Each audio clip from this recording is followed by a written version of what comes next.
দেখুন, প্রথমেই একটা মিথ ডিবাঙ্ক করতে হবে, একটা বক্তব্যকে খারিজ করতে হবে। এক্সিট পোলের বাংলা আমরা করি বুথ ফেরত সমীক্ষা, কিন্তু এটা সঠিক বাংলা নয়। তার কারণ ভারতবর্ষে দেখা গেছে এত বেশি গরম ছিল এই 7 দফা ভোটে যে বহু মানুষ ভোট দিতে যায়নি। এই নিয়ে আপনারা অনুষ্ঠান করেছেন, আমি আগেও বলেছি। যেখানে মানুষ ভোট দিতে যাচ্ছে না, সেখানে সাংবাদিকের পক্ষে 130 কোটি মানুষের কাছে বুথে বুথে গিয়ে বা রিসার্চারদের পক্ষে সার্ভে করা কি সম্ভব? সম্ভব নয়। কাজেই এই যে তথ্যটা আমাদের কাছে আসছে, যে সংখ্যাগুলো আসছে, প্রথম কথা হলো সেটা কোনো মতেই বুথ ফেরত সমীক্ষা নয়। দ্বিতীয়ত, যে 9টি সংস্থা বিজেপিকে 350-র বেশি আসন দিচ্ছে, তারা কেউ স্পষ্ট করে বলছে না তাদের এই তথ্যের ভিত্তিটা কি। তারা বলছে না যে তারা কি এই দাবদাহে বাড়ি বাড়ি গিয়েছিলেন, র্যান্ডাম স্যাম্পল সার্ভে করেছিলেন, তারা কি ফোনে কথা বলেছেন, তারা কতজন পুরুষের সঙ্গে কথা বলেছেন, কতজন মহিলার সঙ্গে কথা বলেছেন। তাছাড়া ভারতবর্ষে 6 লক্ষের বেশি গ্রাম আছে, সেইখানে 2 লক্ষ গ্রামে কথা বলে যে রিপোর্টটা আসছে, সেটা কি সাইন্টিফিক না আনসাইন্টিফিক? সব থেকে বড় কথা, 7 দফা নির্বাচন, তার 7ম দফাটা যখন চলছে, বিকেল বিকেল 6টা 7টার সময় 7ম দফা শেষ হচ্ছে। সেটা শেষ হওয়ার না, শেষ হতে না হতেই, শেষ হওয়ার আধ ঘন্টার মধ্যে কি করে 7ম দফার ডেটাটা পৌঁছে দেওয়া যাচ্ছে নিউজ হাউসগুলোর ঘরে?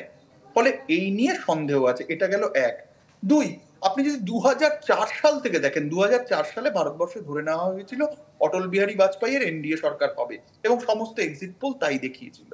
2017 সালে বিজেপিকেই উত্তরপ্রদেশে অনেক কম আসন দিয়েছিল এই এক্সিট পোল। পরে দেখা যায় যে বিজেপি প্রচুর বেশি আসন পায়। সব থেকে বড় কথা, 2021 সালে পশ্চিমবঙ্গে বিজেপিকে প্রায় জিতিয়ে দিয়েছিল বিধানসভা নির্বাচনে এই এক্সিট পোল। দেখা যায় বিজেপি 77-এর কম সিট পায়, আর তৃণমূল 200-র বেশি আসন পায়। কাজে এক্সিট পোলের ফিগারটা কিন্তু সবসময় ঠিক হয় না। প্রশ্ন হলো, তাহলে কেন এই এক্সিট পোলটা দেখানো হচ্ছে, এই এক্সিট পোলের সত্যতা কতটা? এর উত্তরে এইটাই বলতে হয় যে এই এক্সিট পোলটা অনেকটা যেন চিত্রনাট্যের মতো। আমি একথা মোটেই বলবো না যে বিজেপি জিতবে না, বিজেপির জেতার সম্ভাবনা এবার রয়েছে, কিন্তু চারদিকে যা হাওয়া, বিজেপি যেরকম একটা একটা সংখ্যা পেতে পারে বলে অনুমান করা হচ্ছে, তাতে একটা ফ্র্যাজাইল, উইকার, আগের থেকে অনেক দুর্বল একটা সরকার তৈরি হওয়ার সম্ভাবনা রয়েছে। কিন্তু 350 পার করার সম্ভাবনা নেই।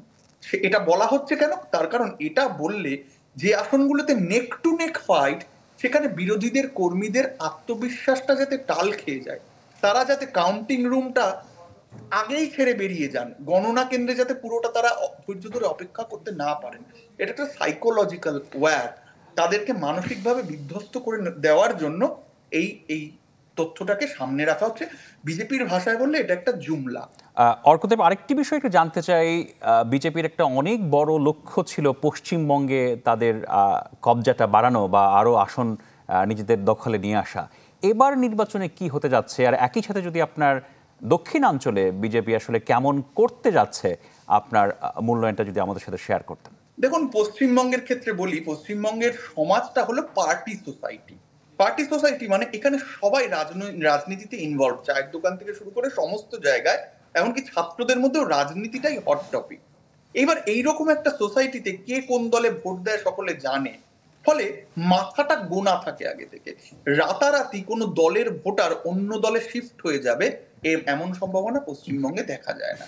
বিজেপি 18টা আসন পেয়েছিল শেষ লোকসভা ভোটে। এই 18টা আসনের জন্য তারা বামেদের ভোটটার উপর ভর করেছিল। বামেরা 27% থেকে নেমে আসে 7%। বিজেপি 13-14% থেকে বেড়ে যায় 40%। এইটা হয়েছিল। এবার দেখা যাচ্ছে যে বামেদের ভোট বেড়ে যাচ্ছে, বামেরা অন্তত 5% ভোট বেশি পাবে, অর্থাৎ 12% ভোট পাবে। তাহলে প্রশ্ন, তৃণমূলের ভোট কেটে কি বিজেপি এগিয়ে যাবে? বিজেপির এটা স্বপ্ন, বিজেপি এটা চায়। কিন্তু এই মুহূর্তে বাংলায় তৃণমূলের যে সাংগঠনিক শক্তি, সেই সাংগঠনিক শক্তির সঙ্গে টেক্কা দিয়ে তৃণমূলকে বিট করে যাওয়া, এটা বিজেপির পক্ষে কার্যত সম্ভব নয়। বরং বিজেপির গড় বলে পরিচিত উত্তরবঙ্গে বিজেপির বেশ কয়েকটা আসনে ফল খারাপ হতে পারে। যেমন জলপাইগুড়ি আসনে ফল খারাপ হতে পারে, যেমন রায়গঞ্জ, বালুরঘাট, এই দুটো আসনে ফল খারাপ হতে পারে। ফলে যদি জমিতে দাঁড়িয়ে রিপোর্টারদের সাথে কথা বলে ভোট কভার করে কেউ যদি তথ্য দিতে চায়, সে বলবে বিজেপি সর্বোচ্চ পাবে তারা যা পেয়েছিল 18, আর সর্বনিম্ন পাবে 14, 12 থেকে 14টা। এবার আপনার প্রশ্নে আসি যে দক্ষিণ ভারত সাদার্ন পেনিনসুলায় বিজেপি কেমন করবে। দেখুন, কেরালায় বিজেপির খাতা খোলার কোনো জায়গা নেই। কেরালায় এলডিএফ আর ইউডিএফ এরা লোকসভা ভোটে একরকম করে ভোট করে, বিধানসভায় একরকম করে ভোট করে। বিধানসভায় বামেদের ভোট দেয়, আর লোকসভা এলে কংগ্রেসকে ভোট দেয়। রইল তামিলনাড়ু, অন্ধ্রপ্রদেশ। তামিলনাড়ুতে বিজেপির ভোট শেয়ার বাড়বে, কারণ এআইডিএমকে তেমন কোনো নেতা নেই, সেখান থেকে তাদের ভোট শেয়ারটা বাড়তে পারে, তারা 1-2 সিট পেতে পারে। কিন্তু তা বাদ দিয়ে বিজেপি যে সাদার্ন পেনিনসুলায় অনেক ভালো করবে এমন কিন্তু আভাস নেই। মহারাষ্ট্রের কথা বলছেন, মহারাষ্ট্রে শিবসেনা ভেঙে গেছে। আপনি মহারাষ্ট্রের কথা বলছিলেন বুলেটিনে, শিবসেনা ভেঙে গেছে, এনসিপি ভেঙে গেছে, দুভাগ হয়ে গিয়েছে। ফলে মহারাষ্ট্রেও কিন্তু বিরোধীরা অনেকটা এগিয়ে আসবে, তেমনই সম্ভাবনা দেখা যাচ্ছে। অনেক অনেক ধন্যবাদ জনাব অর্কদেব, আপনি অত্যন্ত চমৎকারভাবে আপনার বিশ্লেষণ আমাদের সাথে তুলে ধরেছেন। নিশ্চয়ই পরবর্তীতে আমরা আবারও আপনার সাথে যুক্ত হয়ে আপনার মতামত এবং বিশ্লেষণ জেনে নিব। ধন্যবাদ আপনাকে।